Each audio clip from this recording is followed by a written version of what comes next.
जय हिंद मेरे प्यारे दोस्तों, नेक्स्ट टाइम पर आपका स्वागत है। देखिए, आपको स्क्रीन पर दिख रहा होगा बिहार लोक सेवा आयोग के द्वारा यहाँ पर क्या कर दिया गया है 30 सेकंड 32वीं जो बिहार जुडिशियल सर्विस के लिए रिक्रूटमेंट अपडेट कर दिया गया है 155 पोस्टों के लिए।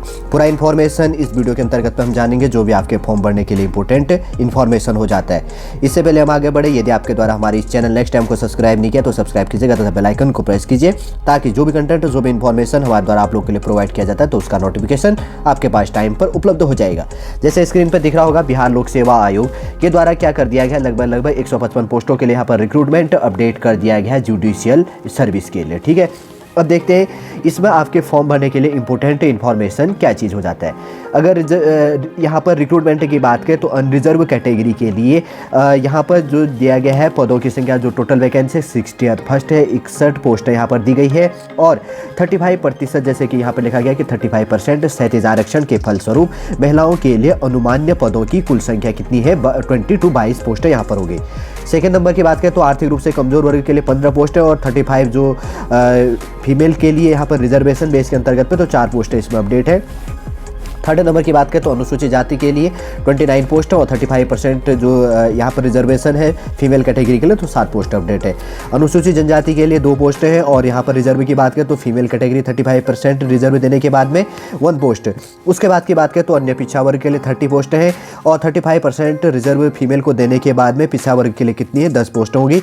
और पिछड़ा वर्ग है अत्यंत पिछड़े वर्ग के लिए, ठीक है, और एक है पिछड़ा वर्ग के लिए 18 पोस्ट है टोटल और यहाँ पर 35 फीमेल को रिजर्व देने के बाद में 6 पोस्ट यहाँ पर रिजर्व होगी। तो इसके अंतर्गत पे जो टोटल पोस्ट है तो 155 हो गया। 35 जो रिजर्वेशन देने के बाद में फीमेल कैटेगरी के लिए टोटल कितनी पोस्ट है 50 पोस्ट यहाँ पर अपडेट किया गया। देखिए, जो इंपॉर्टेंट क्वालिफिकेशन इन्फॉर्मेशन है वही हम इसके अंतर्गत पे जानेंगे, जो आपके फॉर्म भरने के लिए इंपॉर्टेंट है। यहाँ पर क्षैतिज योग्यता, जैसे कि आपको स्क्रीन पर दिख रहा होगा, यहाँ पर क्षैतिज योग्यता कहा गया है तो आपके पास में क्या होना चाहिए, बार काउंसिल ऑफ इंडिया नई दिल्ली द्वारा मान्यता प्राप्त विश्वविद्यालय संस्थान से विधि स्नातक अथवा समतुल्य परीक्षाओं उत्तीर्ण होना चाहिए। शैक्षणिक जो है योग्यता के लिए विभिन्न महाविद्यालयों, संस्थानों, विश्वविद्यालयों द्वारा निर्गत उपाधि के संबंध में उम्मीदवारों को महाविद्यालय संस्थान के प्राचार्य, प्रधान अथवा विश्वविद्यालय के सक्षम प्राधिकार द्वारा हस्ताक्षरित यह प्रमाण पत्र देना आवश्यक होगा कि संबंधित शिक्षण सत्र में उक्त महाविद्यालय संस्थान विश्वविद्यालय को बार काउंसिल ऑफ इंडिया नई दिल्ली से मान्यता प्राप्त है। उक्त प्रमाण पत्र के अभाव में आवेदन पत्र अस्वीकार कर दिया जाएगा। ठीक है, क्वालिफिकेशन आपने जान लिया होगा, bachelor degree in law LLB आपके पास होना चाहिए in any recognized university in India से बैचलर डिग्री वेस के अंतर्गत पे वो भी कहाँ से, बार काउंसिल ऑफ इंडिया नई दिल्ली से रजिस्टर्ड या मान्यता प्राप्त तो होना चाहिए, ठीक है, विश्वविद्यालय से। अब बात आती है थर्ड एज लिमिट, काफ़ी इंपॉर्टेंट हो जाता है। डेट 1/8/2022, 1 अगस्त 2022 को उम्मीदवार की न्यूनतम उम्र 22 वर्ष से अधिक एवं दिनांक 1 अगस्त 2019 को अधिकतम उम्र इसकी सीमा क्या होनी चाहिए 35 वर्ष से कम होनी चाहिए। ठीक है, इस डेट के बेस के अंतर्गत आपकी एज लिमिट क्या होनी चाहिए 35 होना चाहिए। अगर बात करें तो मिनिमम एज लिमिट आपकी 22 ईयर्स और मैक्सिमम एज लिमिट आपका 35 साल होनी चाहिए और कुछ कैटेगरी के लिए 40 साल भी शायद, अगर हम यहाँ पर देखते हैं और क्या क्या कह रहे हैं। ठीक है, परंतु आरक्षित श्रेणी के अभ्यर्थियों के लिए महिला एवं स्थिति दिव्यांग श्रेणी सहित तथा अनारक्षित श्रेणी की महिला अभ्यर्थियों के लिए उक्त तिथि को उम्र 40 वर्ष से कम एवं 22 वर्ष से अधिक होनी चाहिए। यहाँ पर कहा गया है कि जो रिजर्व कैटेगरी बेस है उनके लिए age limit minimum age limit 22 और मैक्सिमम क्या मांगा गया 40 ईयर्स मांगा गया। न्यायिक पदाधिकारियों की सेवानिवृत्ति की आयु 60 वर्ष होगी। 60 वर्ष की उम्र में क्या हो जाएंगे, वो अपने पद से सेवानिवृत्त रिटायर हो जाएंगे। ये चीज़ भी आपको ध्यान में रखना है। तो देखिए, मिनिमम एज लिमिट आपको 22 मांगा गया है, अनरिजर्व कैटेगरी के लिए मैक्सिमम एज लिमिट 35 और इसी के अंतर्गत पर जो मिनिमम एज लिमिट है 22 ईयर्स मांगा गया है कैटेगरी जहां पर रिजर्व है और मैक्सिमम उनके लिए एज लिमिट क्या मांगी गई है 40 मांगा गया है जो रिजर्व कैटेगरी के अंतर्गत पर आते हैं।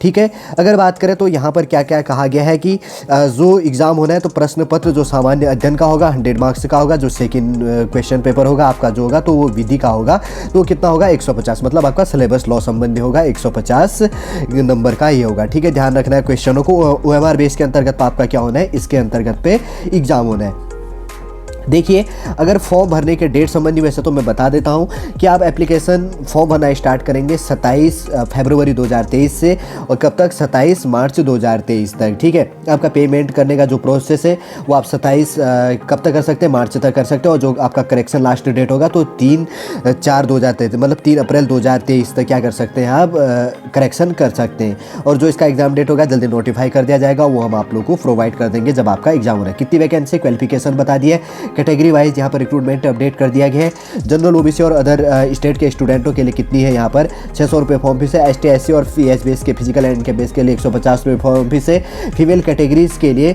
बिहार जो डोमिसाइल है तो 150 पोस्ट है, ध्यान रखना। जनरल ओबीसी और जो अदर स्टेट के हैं तो उनके लिए 600 रुपये फॉर्म फीस है। ST SC और फिजिकल हैंडकैप के लिए 150 रुपये।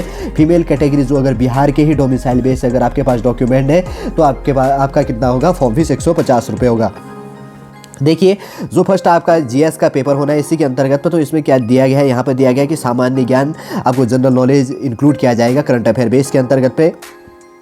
सेकेंड टॉपिक होगा प्रारंभिक सामान्य विज्ञान हो गया, एलिमेंट्री जनरल साइंस इसके अंतर्गत पे कहा गया, साक्ष्य एवं प्रक्रिया विधि के अंतर्गत पे। ठीक है, और उसके बाद में फोर्थ नंबर की बात करें तो भारत की संवैधानिक एवं प्रशासनिक विधि संबंधी होना चाहिए, जैसे कि यहाँ पर कहा गया है कि constitutional and administrative law of India. Hindu विधि और 5वें नंबर का टॉपिक है हिंदू विधि और मुस्लिम विधि हो गया, Hindu law and Muslim law के अंतर्गत पे। संपत्ति अंतरण विधि हो गया और इसके अंतर्गत पे सामान्य सिद्धांत हो गया, न्याय विधि विशिष्ट और अनुतोष संबंधी लॉ संबंधी यहाँ पर टॉपिक इंक्लूड किया गया। 7 नंबर की बात करें तो संविदा और अपकृत्य विधि संबंधी हो गया। और उसके बाद में 8वें नंबर का जो टॉपिक है आपका वाणिज्य विधि हो गया। ठीक है, कॉमर्शियल लॉ जिसको कहा जाता है। अगर बात करें तो प्रारंभिक परीक्षा का जो इन्फॉर्मेशन है, सामान्य प्रशासन विधि की अधिसूचना संख्या जो भी है ये इसके अंतर्गत पे आप देख लेना। सामान्य प्रशासन विधि के व्यापन संख्या एटसेट्रा जो भी है, प्रारंभिक परीक्षा में उपलब्ध रिक्तियों की संख्या का अधिकतम 10 गुणन में परिवर्तन करते हुए पात्र अभ्यर्थियों का चयन लिखित परीक्षा के लिए किया जाएगा। मतलब जो मेंस के लिए है तो लगभग 155 पोस्ट है, तो आप मल्टीप्लाई कीजिएगा 155 को कितना 10 से, तो लगभग 1550 यहाँ पर टोटल मेंस के लिए यहाँ पर लिया जाएगा। इस चीज़ भी आपको ध्यान में रखना है। ठीक है, 10 गुना लिया जाएगा, 155 का 10 गुना हो गया 1550 किया जाएगा। और अंतिम अभ्यर्थी के समान अंक के सभी अभ्यर्थी लिखित परीक्षा के लिए अर्हता प्राप्त होंगे। जैसे ये चीज़ हो गया कि थोड़ा सा लास्ट मार्क्स सबका इक्वल है तो उस इक्वल मार्क्स के सभी क्या होंगे, मेंस लिखने के लिए एलिजिबल होंगे। अनरिजर्व जो कैटेगरी के लिए जो न्यूनतम है मिनिमम यहाँ पर 45% मार्क्स होना चाहिए और रिजर्व कैटेगरी के लिए 40% होना चाहिए, तभी वो इसके लिए एलिजिबल होगा। ठीक है, अब बात करें मुख्य लिखित परीक्षा के लिए सामान्य प्रशासन विधि विहार के अधिसूचना संख्या एटसेट्रा जो भी है। फर्स्ट नंबर की बात करें तो उच्च न्यायालय को एक अधिकार होगा कि आयोग की सहमति से लिखित परीक्षा हेतु किसी विषय का अर्हतांक या सभी विषयों का अर्हतांक निर्धारित कर सकेगा। बी पार्ट यहाँ पर महिला एवं स्थिति दिव्यांग अभ्यर्थियों के लिए सहित आरक्षित श्रेणी के अभ्यर्थियों के लिए सामान्य वर्ग के अभ्यर्थियों से प्रत्येक सिद्धांत विषय के लिए 5% कम न्यूनतम अर्हतांक होंगे एवं कुल प्राप्तांक से 5% कम न्यूनतम अर्हतांक होंगे। थर्ड नंबर की बात करें यहाँ पर कहा गया कि सामान्य प्रशासन विभाग बिहार की अधिसूचना संख्या एटसेट्रा जो भी है आलोक में महिला एवं स्थिति दिव्यांग सहित आरक्षित श्रेणी से विभिन्न अभ्यर्थियों को परीक्षा में बैठने हेतु 5 से अधिक अवसर नहीं प्राप्त होंगे। ये भी चीज़ आपको ध्यान में रखना है। ठीक है, 5 अटेम्प्ट इसके अंतर्गत पे बेस में। चयन के आधार की बात करें तो नियुक्ति हेतु चयन लिखित मुख्य परीक्षा तथा साक्षात्कार से प्राप्त अंकों के आधार पर किया जाएगा। इसके अंतर्गत की बात करें तो सामान्य ज्ञान GS का जो कोड है विषय कोड 1 है, 150 अंक का होगा। प्रारंभिक सामान्य विज्ञान है, एलिमेंट्री जो जनरल साइंस हो गया, विषय कोड 2 हो गया। सब्जेक्ट कोड जो है 100 मार्क्स का यहाँ पर हो गया। जनरल हिंदी सामान्य हिंदी दिया गया है और सब्जेक्ट कोड है 303 और उसके बाद में मार्क्स की बात करें तो पूर्णांक टोटल कितना है 100 मार्क्स का होगा। और फोर्थ नंबर की बात करें तो जनरल इंग्लिश हो गया, सामान्य अंग्रेजी जो सब्जेक्ट कोड है 04 हो गया, 100 मार्क्स का होगा। 5 नंबर की बात करें तो साक्ष्य एवं प्रक्रिया विधि लॉ एविडेंस बेस के अंतर्गत पे जो ये है पूरा प्रोसेसिंग और इसका जो सब्जेक्ट कोड है 05 हो गया। और मार्क्स की बात करें तो 100 150 मार्क्स 150 150 मार्क्स का हो गया। सामान्य हिंदी और अंग्रेजी पत्र में न्यूनतम योग्यता प्रदाय अंक 30 होगा। ठीक है, जो क्वालिफाई बेस करना है यहाँ पर हिंदी और अंग्रेजी में 30 मार्क्स है तो एलिजिबल होगा, जिसे नहीं प्राप्त करने पर उम्मीदवार को लिखित परीक्षा है तो अयोग्य प्राप्त नहीं माना जाएगा। सामान्य हिंदी एवं सामान्य अंग्रेजी के प्राप्तांक मेरा सूची में नहीं जोड़े जाएंगे। बस आपको हिंदी और इंग्लिश क्वालिफाई करना 30 मार्क्स इसके अंतर्गत तो आपको लेके आनी है। ठीक है। प्रारंभिक के ऐच्छिक जो विषय है, उम्मीदवारों को निम्नलिखित 5 विषयों में से किसी विषय को चुनने का विकल्प होगा। 5 सब्जेक्ट यहाँ पर चुनने के लिए आपको ऑप्शन दिया जाएगा। भारत की संवैधानिक एवं प्रशासनिक विधि हो गया, विषय कोड 06 सब्जेक्ट कोड, मार्क्स हो गया 150 मार्क्स। 7 नंबर की बात करें तो हिंदी विधि एवं मुस्लिम विधि हो गया, Hindu law and Muslim law, यहाँ पर सब्जेक्ट कोड है 07 और मार्क्स की बात करें तो 150। और 8 नंबर की बात करें तो संपत्ति अंतरण विधि हो गया और इसके अंतर्गत और साम्य सिद्धांत हो गया, न्याय विधि विशिष्ट और अनुतोष सहित जो एटसेट्रा जो भी हो गया, सब्जेक्ट कोड 08 हो गया, मार्क्स 150 हो गया।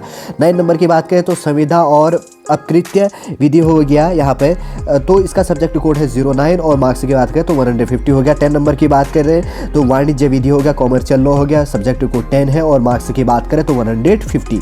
देखिए अगर आपको इस चीज़ के अंतर्गत पे पाठ्यक्रम क्या है कि आयोग की वेबसाइट www.bpsc.bis.nic.in पर उपलब्ध हो जाएगा, जैसे कि आयोग के द्वारा वेबसाइट दिया गया www.bpsc.bis.nic.in पर क्या हो जाएगा, उपलब्ध हो जाएगा सारा इन्फॉर्मेशन। ठीक है। देखिए पार्ट 3 कह रहा है लिखित परीक्षा में सफल उम्मीदवारों के लिए 100 अंकों का साक्षात्कार होगा, इंटरव्यू होगा, व्यक्तित्व परीक्षण आयोजित किया जाएगा। जो मौखिक परीक्षा है, साक्षात्कार के लिए योग्यता प्रदायी अंक 35% होगा। लिखित परीक्षा में सफल उम्मीदवारों को मौखिक परीक्षा में उपस्थित होना अनिवार्य है। लिखित परीक्षा तथा साक्षात्कार में प्राप्त अंकों के योग के आधार पर अंतिम मेधा सूची तैयार इसके अंतर्गत पर की जाएगी। ठीक है।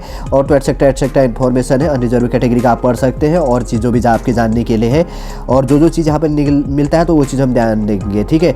जो यहाँ पर दिया गया है ऑनलाइन आवेदन में आरक्षित कोटि जो है इसके अंतर्गत तो कोड संख्या दिया गया है। अनुसूचित जाति के लिए, शेड्यूल कास्ट के लिए 02, अनुसूचित जनजाति हो गया, शेड्यूल ट्राइब के लिए 03 और अति पिछड़ा वर्ग के लिए एक्सट्रीमली जो यहाँ पे बैकवर्ड क्लास दिया गया है तो इसका कोड है 04। पिछड़ा वर्ग हो गया, बैकवर्ड क्लास हो गया 05 हो गया, और उसके बाद में आर्थिक रूप से कमजोर हो गए, इकोनॉमिकल वीकर सेक्शन EWS के लिए यहाँ पर जो है कोड क्या है, कोटि कोड क्या है 07 है। ठीक है ना, ध्यान देना इस चीज़ को आपको जानने के लिए। और जो भी इंपॉर्टेंट इन्फॉर्मेशन यहाँ पर निकल के आ रहा है, फॉर्म इन्फॉर्मेशन मैंने बता दिया है आपके लिए। आप ऑनलाइन आवेदन कब से कब कर सकते हैं, 27 फरवरी से लेकर 2023 में 27 मार्च 2023 तक कर सकते हैं, और अप्रैल के अंतर्गत पे क्या कर सकते हैं, इसमें कोई भी मिस्टेक होता है तो करेक्शन कर सकते हैं कब, 3 अप्रैल 2023 के बेस में। ठीक है ना।